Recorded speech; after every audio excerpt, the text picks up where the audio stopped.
If you have been watching geopolitics long enough, you know that Washington have two favorite hobbies. One is to talk about free trade and another to impose extra tariffs on its trading partners. This August, US President Donald Trump woke up and decided Indian exports needs to be disciplined. How? By slapping 50% tariffs on Indian goods. You might be thinking it's about economics. It's not. You might be thinking it's about punishing those who buy Russian oil. That's not entirely correct either. Because if it was, we'd be seeing the same treatment for China, which, by the way, buys more Russian oil than India. But instead, Beijing gets a handshake and a polite note. Meanwhile, India gets a tariff tall enough to make Mount Everest feel small. Even when European nations buys Russian oil, that's pragmatism for US. But when India does it, that's unacceptable, unforgivable. But here comes the best part. The US itself happily consumes Russian origin refined products through creatively rerouted supply chains. It's like banning the cake at the party, but eating it in the kitchen when no one's watching. So let's not pretend it's about morality or fairness. It's about leverage. It's about optics. It's about who gets to write the rules and who is expected to simply follow them.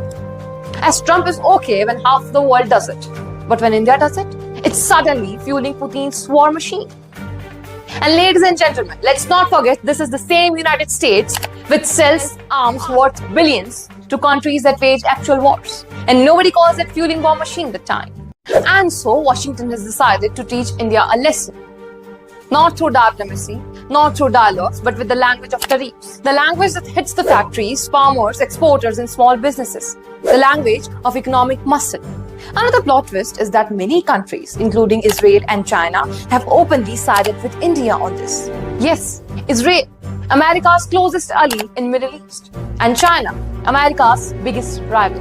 And in the geopolitical theater, that's equivalent to fire and ice agreeing on a temperature. Trump even claims India's dead economy is fueling Russia's war machine. Dead?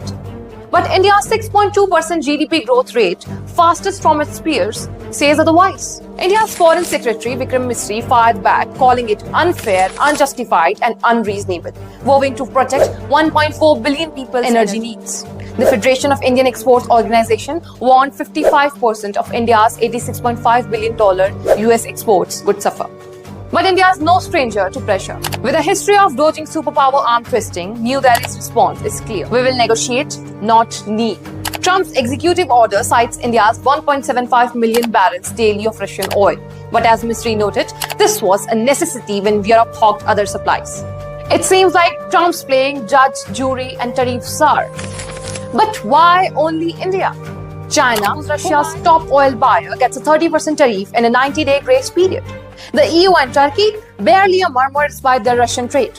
Yet India's shrimp exporters face 58.26% duty.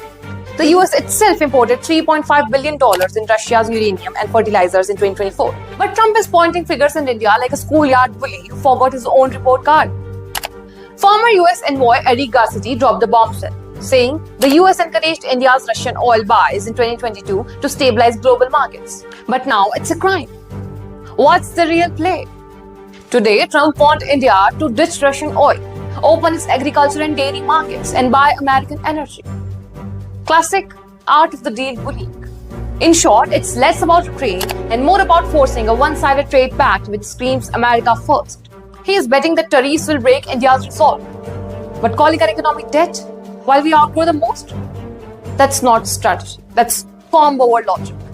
Prime Minister Narendra Modi too said India will never compromise on the interest of its farmers, livestock, rearers and fisher folk. I know I will personally pay a heavy price, but I am ready. Bharat कभी भी समझौता नहीं करेगा.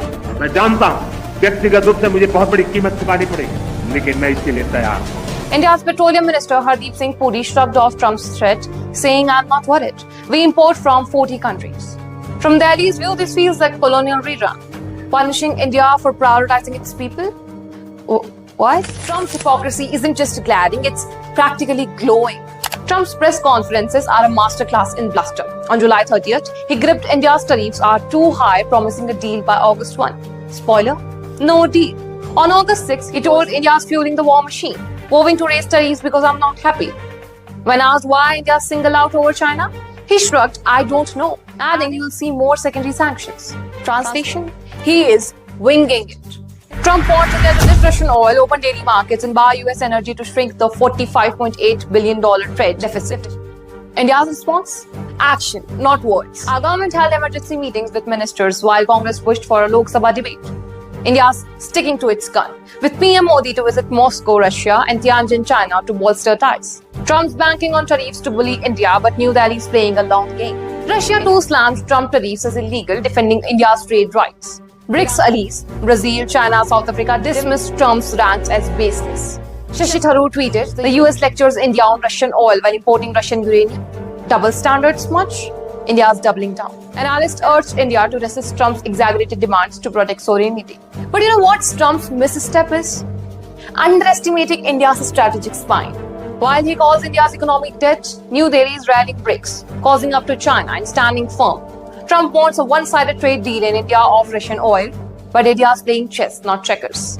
Now, Donald Trump might be betting for India to bend, but India is betting that the world is too multipolar now for that. And in this high stakes of game, one thing is certain, that the days of simply following Washington's lead are over. But Donald Trump? Well, he's just being Donald Trump. Because even though Americans are confused, who is still applauding for their mighty president? Or is it just him in the mirror clapping back?